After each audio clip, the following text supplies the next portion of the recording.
এদিকে দেখো বন্ধুরা, সকালে ঘুম থেকে উঠেছি আমি 6টার সময়, আর ওই আম গাছের ফাঁকা দিয়ে সূর্য মামা উঁকি মারছে। তো এখন সকাল 6টা বেজে গেছে, তো সূর্য উঠে গেছে, দেখা যাচ্ছে হালকা হালকা। ঠান্ডায় হাত পা গুটিয়ে বসে থাকতে ভালো লাগে, কিন্তু আমাদের সেই উপায় নেই, তাই দশভূজা হয়ে সংসারের সমস্ত কাজ সেরে নিলাম। এদিকে দেখো বন্ধুরা, ঘুম থেকে উঠেই এবারে সংসারের কাজে হাত দিয়েছি। এই দেখো জানলার এখানটাও খুব নোংরা হয়ে গেছিল, জানলাটা এখানে সবসময় বন্ধ থাকে। তো তারপর ভাবলাম যে আর পর্দা দেওয়া থাকে, অত বুঝা যায় না যে ঝুল টুল হয়েছে কিনা। মাকড়সার জাল বেঁধে জাল দিয়েছিল, তো এই জন্য জানলাটা পর্দা সরিয়ে জানলাটা ঝেড়ে নিলাম। আর এদিকে দেখো, এই যে ডাইনিং টেবিলের নিচে এখানটাও আমি ঝেড়ে পরিষ্কার করে নিয়েছি। আর এগুলো কি বলতো, সব সময় তো আর এগুলো তো পরিষ্কার করি না, আর মেঝেটাই শুধু ঝাড় দিয়ে বের করে দেয়। আর এইগুলোতে কোনায় কোনায় যে ঝুল হয়েছে সেগুলো আর তো দেখা হয় না, মাঝে মধ্যে কোনো সময় হয় তখন করে নিই। তো ভাবলাম যে না, দেখতে পেয়েছি ঝুল হয়েছে যখন, তো ঝাড় দিয়ে বের করে নিই। তো এই যে ঝাড় দিতে লেগে গেছি, পরিষ্কার করে নিই। গুড মর্নিং বন্ধুরা, welcome back to my channel quail world blog চ্যানেলে তোমাদের সকলকে অনেক অনেক স্বাগত আর ভালোবাসা জানিয়ে ব্লগটা শুরু করছি। আশা করছি আজকেও ভিডিওটা বেশ ভালো লাগবে। তো ভালো লাগলে লাইক দিয়ে পুরো ভিডিওটা দেখার অনুরোধ রইল। এদিকে দেখো, আমি ঘরটা ঝাড় দিয়ে পরিষ্কার করে নিলাম। আর এইদিকে দেখো, বেসিনটা এখন একটু পরিষ্কার করতে লেগেছি। কি বলতো, আর এইসব কাজগুলো না একটু সময় দিয়ে ধৈর্য ধরে করতে হয়। তো সব দিন তো আর তাড়াহুড়ো থাকলে, সংসারের কাজে ব্যস্ত থাকলে এগুলো করাই হয় না। আজকে যখন ভাবলাম যে না, আজকে অত ব্যস্ত নাই, আজকে রান্না বান্নাও সেরকম বেশি কিছু করব না।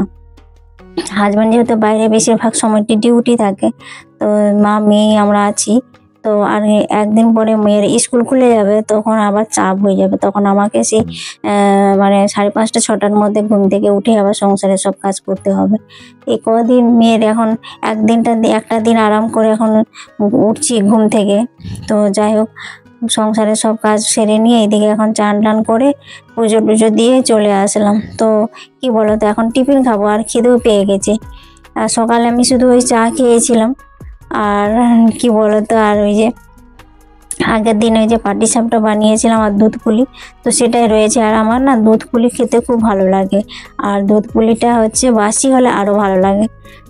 তো এই জন্য আমি এখন দুধ পুলিটা এই যে আর পিঠে খেয়ে নিচ্ছি। মেয়ে পড়তে গিয়েছিল, ও পড়ে চলে এসেছে, ওকেও একটুখানি পিঠে দিলাম খেতে, ও খেয়েছে। আর এই যে এখন দুপুরে রান্না করবো, তার জন্য এই যে সবজিগুলো কেটে বেছে এখন রেডি করে নিই।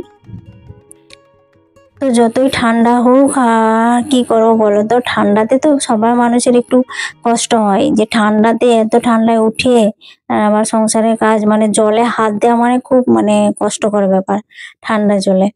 তো সেই কাজ তো করতেই হবে, যেহেতু আমাদের নিজস্ব সংসারের কাজ, তো অন্য কেউ তো আর করে দেবে না, যে নিজেকে করতে হয়। আর এই যে ঠান্ডার সময় হাত পা গুটিয়ে বসে থাকলে সবারই ভালো লাগে, তাই না? এটা হবে কখন বলো তো, যখন তুমি মায়ের বাড়িতে বেড়াতে যাবে, ঘুরতে যাবে, তখন ওই 2-4 দিন বেশ আরাম করে বসে থাকবে। হ্যাঁ, কোনো কাজ করতে হবে না। তো মা রান্না করে দিবে, গরম গরম খেতে পারো, ভালো লাগবে। কিন্তু আমার হয়তো সেই কপাল নেই, যেহেতু আমার মা নেই। অনেকদিন হয়ে গেল, 3-4 বছর হয়ে গেল মারা গেছে। তো সেই জন্য সেই আর কপাল নেই যে মায়ের বাড়িতে গিয়ে বসে আরাম করে খাবো। তো যাই হোক, এদিকে দেখো, এখন আমি এই যে দুপুরে রান্না বলতে ভাতটাই আগের দিনে ছিল। তো হাজবেন্ড আসবে বলে আমি বেশি করে চাল নিয়েছিলাম, কিন্তু আসেনি। এই জন্য ভাতটা রয়ে গেছে, সেটাই ভাবলাম যে আজকে ডিম দিয়ে ভেজে নিই। ভাত ভাজি, ভাত ভাজাটাই করে নিলাম। আর করলাম হচ্ছে ওই মাছের ঝোলটা ছিল, সেটাও গরম করলাম। এগুলো করলাম, আর বেশি কিছু করিনি। তো মা মেয়ে তো আছে, এগুলো দিয়ে খাওয়া হয়ে যাবে। আর এদিকে দেখো, রান্নাটা সেরে নিয়ে আমি এখন গ্যাসটা পরিষ্কার করে মুছে নিচ্ছি।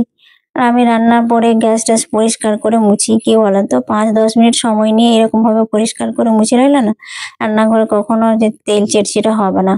তো আমি এটাই প্রতিনিয়ত যখনই রান্না শেষ হয়ে যায় তখনই করি। সেই জন্য আমার রান্নাঘরটা দেখবে সবসময় বেশ, আমার এই ওভেনটা দেখে কেউ বুঝতে পারে, ওভেনটা আমার কত বছরের এখনো পুরো পরিষ্কার রয়েছে। তো পরিষ্কার পরিচ্ছন্ন রাখি বলে এতদিন ভালো রয়েছে। আর এইদিকে একটা ভালো জিনিস তোমাদেরকে দেখায়, দেখো, কাঠবিড়ালিটা এখানে ঘোরাঘুরি করে আমাদের উঠোনে, এখানে তো বাগান একটু আছে। তো দেখো, তুলসী পাতা গাছে যে মঞ্জুরি গুলো হয়েছে না, সেগুলোকে খাচ্ছে আর পাতাগুলো খাচ্ছে। তো কি একটা অদ্ভুত জিনিস তো দেখলাম। তারপরে অনেকটা টাইম রেস্ট করলাম, সংসারে যাবতীয় কাজ সবকিছু গুছিয়ে রেডি করে রাখলাম। আর মেয়ে তারপর বাবার সঙ্গে একটুখানি গিয়েছিল, ওই ওদের স্কুল থেকে সেই জেরক্স বইগুলো দিয়েছিল না, সেটা হচ্ছে বাইন্ডিং করতে দিয়েছিল। তো সেখান থেকে আসার পথে ও চাউমিন আর এগরোল নিয়ে চলে এসেছে। আর আর আমার হাজবেন্ড বললো অফিসে ওদের পিকনিক আছে, ওখানে খাওয়া দাওয়া হবে। তো আমরা বললাম তাহলে আমাদের জন্য কিনে নিয়ে চলে আসো, আমরা আর কেন রান্না করে খাই। তো এদিকে দেখো খাওয়া দাওয়া করছি, এই যে এগরোল আর চাউমিন খেয়ে দিয়ে চলে আসলাম। আর বাংলাদেশে দিদি ভাই বললো যে তুমি সবসময় ছোট ভিডিও বানাও, তাদের দেখবে ভিউজ হয়, সবাই মন দিয়ে দেখে। তো সেই দিদি ভাই অনুরোধটা রাখলাম, ছোট বানালাম। আর ভিডিওটা এখানে শেষ করছি। ভালো লাগলে লাইক শেয়ার কমেন্ট এবং সাবস্ক্রাইব করুন।